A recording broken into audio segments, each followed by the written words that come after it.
एथर record करिबो वर्षा निर्धारित समय ढेर पूर्वर प्राक मौसुमी वर्षा भिजी अधा राज्य। मौसुमी पहुंचला बोली आभास भी मिलगलानी।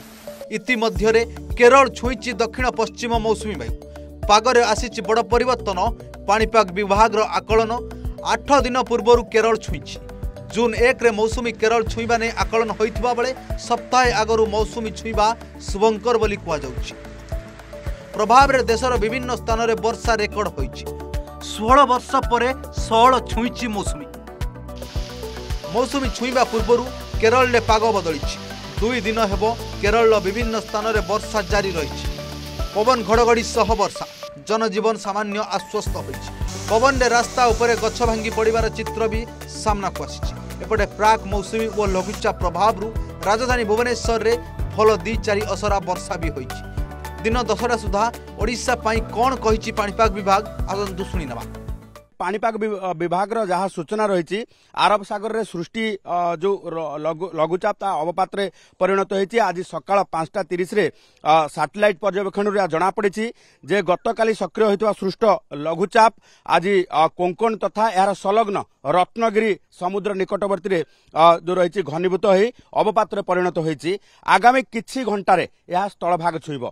तेणु वर्षा कथा जदि देखिबा प्राक मौसुमी वर्षारे ओडिशा वर्तमान भिजुची।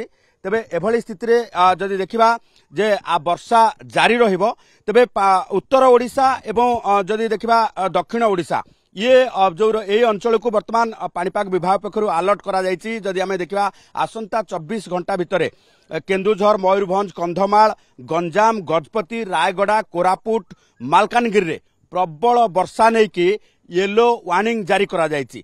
तारि भितर जदि देखिबा जे पाणीपाग विभाग पक्षरु जहाँ सूचना रही दक्षिण ओडिशा रे घड़घड़ी बिजुली सहित वर्षा हेबार संभावना रही।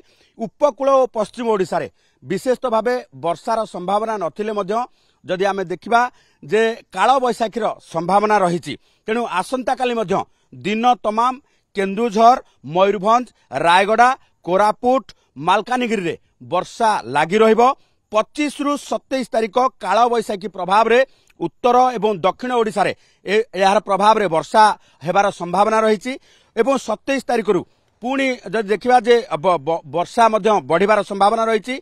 दक्षिण ओडिशा रे प्रबल वर्षा हेबार संभावना रहितबा जहाँ पाणीपाग विभाग पक्षरु सूचना दिया जायछि। तबे प्राक मौसुमी जो वर्तमान अनुभूत होथिबारु अनेक स्थान रे वर्षा नै कि पाणीपाग विभाग पक्षरु सूचना दिया जायछि। एवं येलो वार्निंग जो जिला गुडी को आमे वर्तमान सूचना देलु सेठी येलो वार्निंग जारी करा जायछि। आईएमडी पक्षरु केरलार कसारगढ़ एवं कन्नूर जिला को रेड अलर्ट जारी करिछि। कोजिकोडे वायनाड मालापुरम थ्रिसुर पालक्कड एर्नाकुलम इडुक्की काटयाम एवं आलापुजा जिला को ऑरेंज वार्निंग दिया जायछि। तेबे शेष थर पई 2001 एवं 2009 मसीह रे मौसुमी केरल को 16 छुईथिला जार तारीख मे 23 थिला। साधारणतः जून 1 रे केरल रे मौसुमी वायु प्रवेश करे। मात्र 1918 मसीह रे मौसुमी वायु मे 11 तारीख रे प्रथम थर पई केरल छुईथिला। Bureau report Odisha reporter.